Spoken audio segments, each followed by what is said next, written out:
Select the even functions. So even functions are functions that are symmetric with respect to the y-axis. So we're going to draw, there already is a line on the y-axis, but we're looking at this y-axis here, and we're looking at that as an axis of symmetry. Which of these is symmetrical?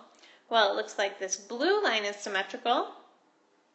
If I were to flip this half here over on the right, I would get the same, I get the same thing here on the left. It's perfectly symmetrical. If you take the point 4, for example, actually let me erase this so I can see exactly where my points were.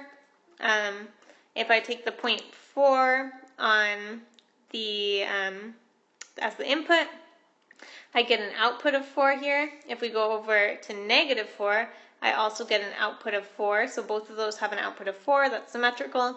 If I look at 5, I get an output of just about 8 there.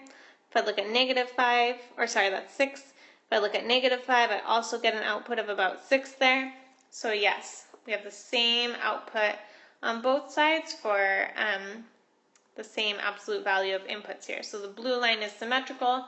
How about the red line? Well, I have positive values up here, and I have negative values down on the other side of the x-axis. So that is not symmetrical. That's an odd function. It's not an even. So only A is an even function. The red line is not an even function. It's odd. It's not symmetrical.